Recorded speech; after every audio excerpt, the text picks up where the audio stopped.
Ce TP virtuel en sciences des matériaux concerne la méthodologie expérimentale et la mécatronique. L'idée étant de fabriquer et de tester un prototype pour permettre donc de caractériser des propriétés de matériaux. En l'occurrence, dans ce qui va suivre, c'est la rigidité des matériaux qui va nous intéresser plus particulièrement.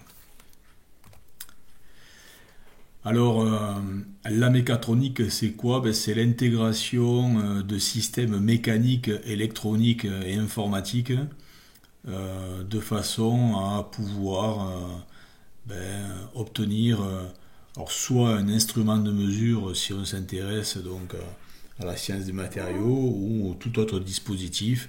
Par exemple, dans l'automobile, le système qui fait qu'on a une alerte sonore et visuelle lorsqu'on oublie de crocheter sa ceinture de sécurité et qu'on roule, en fait c'est déjà de la mécatronique. Donc voilà, on va voir donc comment nous on va pouvoir utiliser ces concepts pour remonter à des propriétés mécaniques, physiques, thermiques de matériaux. Alors là en fait il s'agit d'analyse vibratoire d'une poutre encastrée.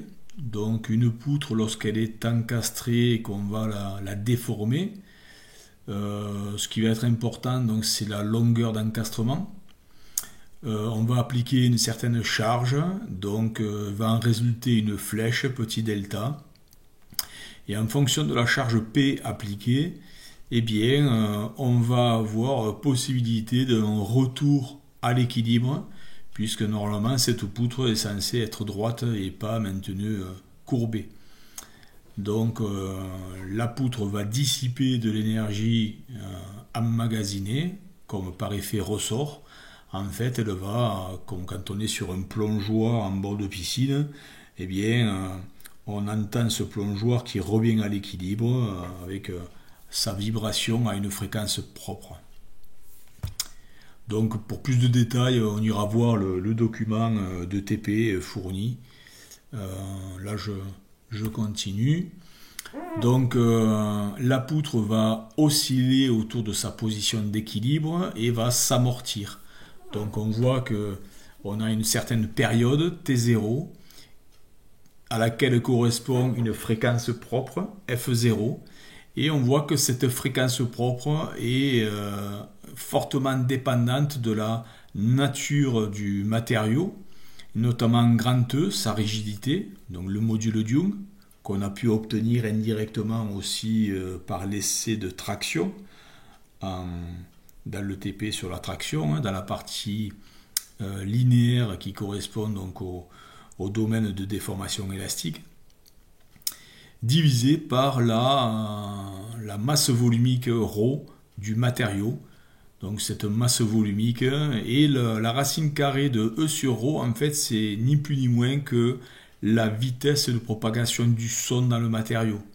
Donc là aussi, c'est une caractéristique importante qui va être exploitée en contrôle non destructif, puisque cette vitesse de propagation des sons va permettre d'aller estimer des positions ou des tailles de fissures dans un matériau qui est endommagé. Alors la fréquence propre, la F0, on voit aussi qu'elle est inversement proportionnelle au carré de la longueur encastrée.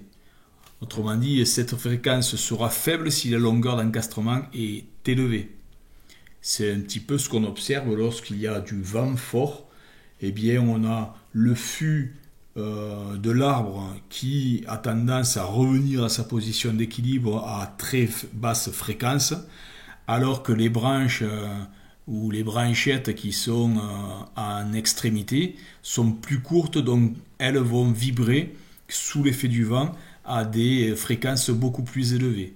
L'intérêt de tout ça, c'est de pouvoir dissiper de l'énergie, donc pour éviter bien sûr que l'arbre ne casse sous l'effet du vent.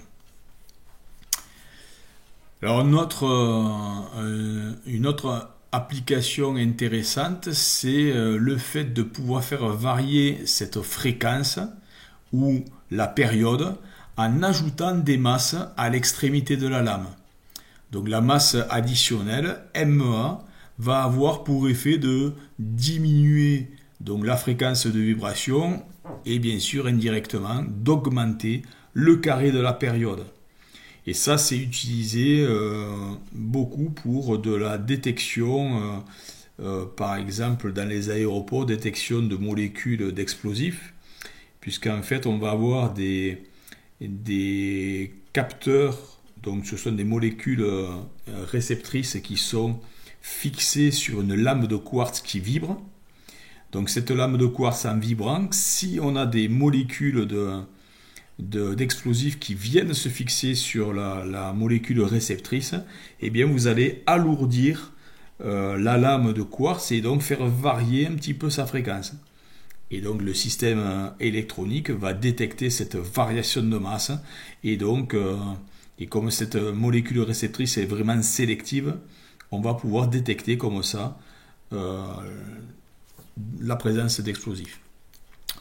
Alors, il y a d'autres applications, hein, c'est ce qu'on appelle des micro-balances à quartz. Donc on peut atteindre des pesées de l'ordre du nanogramme. Donc c'est 10-9 grammes. Donc c'est vraiment très très sensible. Alors en principe, si on avait été en présentiel, je vous aurais proposé une activité que j'ai conçue et brevetée qui s'appelle Hack and Jam, qui permet de vous faire travailler des compétences transversales dans le cadre d'une gestion de projet agile. En fait, on a une équipe de 3 ou 4 étudiants qui occupent des rôles respectifs et ont des tâches à réaliser. Il y a un chef de projet, un ingénieur d'affaires, un bureau d'études. Et pour ça, je m'appuie aussi sur un jeu de cartes que j'ai conçu, puisqu'en fait, l'équipe va se challenger pour essayer dans un temps très court, donc une séance de 4 heures, va essayer de concevoir en fait un instrument de mesure qui va permettre de mesurer certaines grandeurs, comme ici dans le cas du challenge numéro 1, donc de la carte Arduino. Là. Vous avez une petite fourche qui vibre, l'idée c'est de mesurer une fréquence, et vous avez un capteur de proximité ou de distance. Donc il va falloir dans le catalogue fournisseur qui est constitué en fait des cartes, retrouver ces petits logos et par appariement, on va pouvoir regarder comment je peux connecter ces différents capteurs ou actionneurs, si on a besoin d'actionneurs dans certains cas, ou des afficheurs, comment je vais pouvoir connecter tout ça à une carte Arduino qu'on va pouvoir programmer de façon à avoir un instrument de mesure intelligent avec donc de l'informatique, des algorithmes qui vont faire le travail à notre place. Donc comme je précisais, dans un premier temps, dans cette activité, on va essayer en groupe de définir le besoin du client.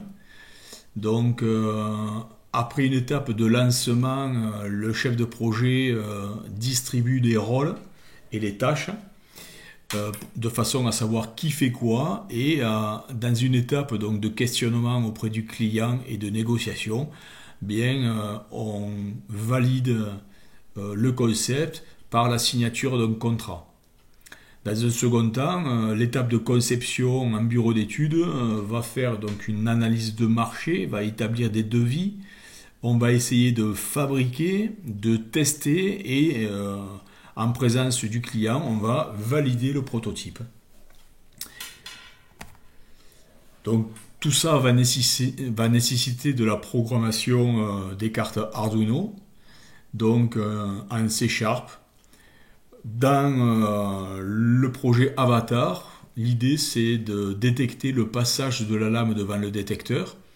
Donc on doit réfléchir sur l'algorithme de détection, ensuite le calcul de la fréquence et du carré de la période, et on va afficher les mesures. Et dans un second temps, il va falloir donc récupérer ces mesures réalisées pour différentes longueurs d'encastrement. Ensuite, on fait varier les masses ajoutées pour une longueur d'encastrement donnée et on va récupérer fréquence ou carré de la période en fonction des conditions expérimentales.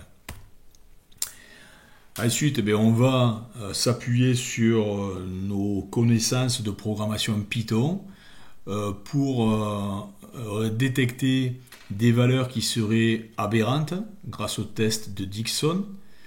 Ensuite, on calculera la moyenne et l'écart type par la méthode de Welford. Et enfin, une représentation graphique des données mesurées sera faite de façon à récupérer en fait la vitesse du son, la rigidité et la masse volumique de la lame d'acier étudiée.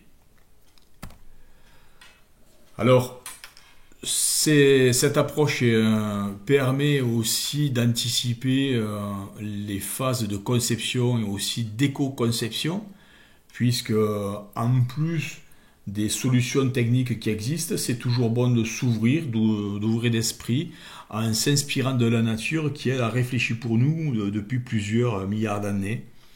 Donc, comment obtenir une structure rigide et légère, par exemple les os des oiseaux, ils sont allégés, on a tous rousillé une carcasse de poulet, et on se rend bien compte que les os sont relativement fins.